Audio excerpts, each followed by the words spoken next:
Target 2022 है और उसकी शुरुआत होगी बाई इलेक्शन से।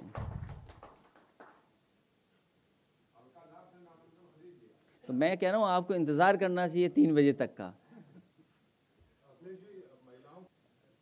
सरकारों को अपनी जिम्मेदारी निभानी चाहिए। और जहां उत्तर प्रदेश का सवाल है, उत्तर प्रदेश में सरकार की कानून व्यवस्था पूरी तरीके से ध्वस्त है।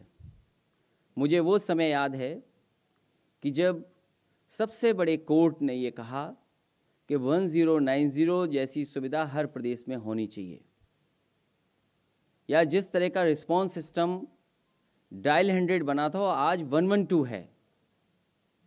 अगर इसी तरह का हर प्रदेश में और समाज को जागरूक किया जाए तो मैं समझता हूँ महिलाओं के प्रति, बेटियों के प्रति जो इस तरह की घटना हो रही हैं वो नहीं होंगी। और जब सरकार उत्तर प्रदेश की ऐसी है जो आंकड़े छिपाती हो, वो मानने को तैयार ही ना हो किसी चीज़ के लिए, तो उत्तर प्रदेश सरकार से क्या उम्मीद करोगे? और एक घटना नहीं, उत्तर प्रदेश में न जाने कितनी घटनाएं हमने और आपने देखी हैं जिसमें सरकार ने जो सरकार की जिम्मेदारी थी निभानी चाहिए थी वो निभाई नहीं है।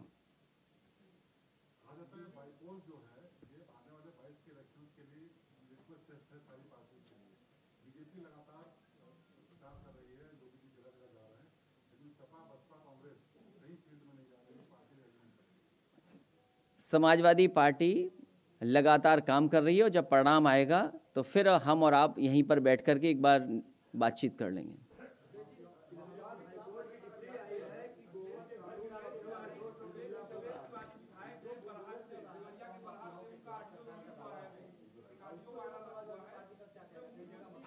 देखो, अगर 2-3 लोग एक साथ बोलेंगे तो कैसे सुन पाऊंगा मैं?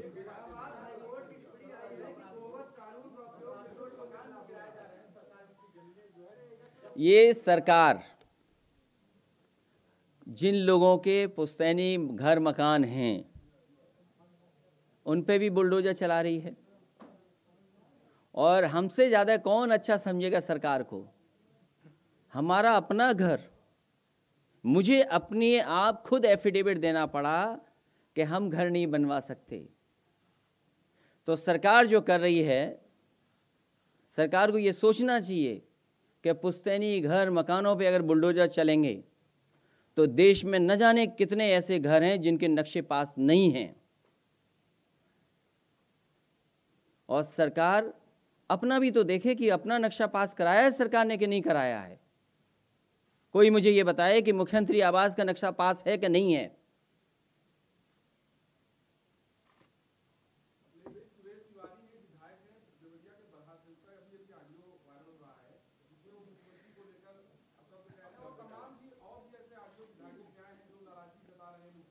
ये विधायक टेक्नोलॉजी को नहीं समझते होंगे इसलिए सब कुछ बोल गए।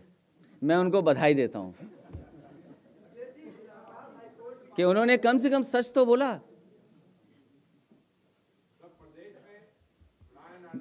मैं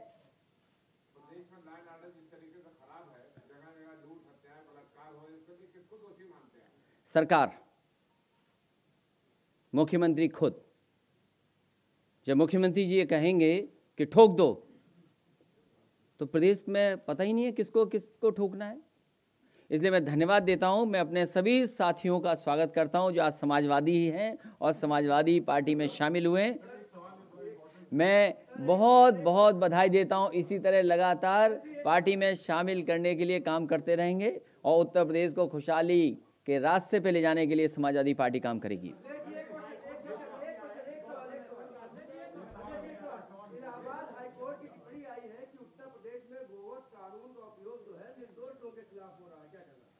मैं हाई कोर्ट का स्वागत करता हूं।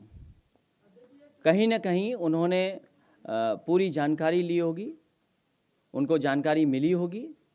और सरकार कैसी आप नहीं जानते। आप सच लिख दीजिए, अगर ना आप जेल चले जाएं तो बताइएगा।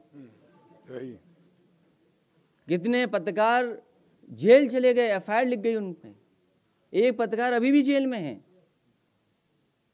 तो यस तो बोल रहे हो, सच तो बोल दो। अगर सच बोले और जेल ना चले गए तो बताइएगा। इसलिए जनता तैयार है उत्तर प्रदेश की इस सरकार को हटाने के लिए। जब कभी जनता को मौका मिलेगा तो आप देखिएगा कि किस तरीके से सरकार हटती है। बहुत धन्यवाद।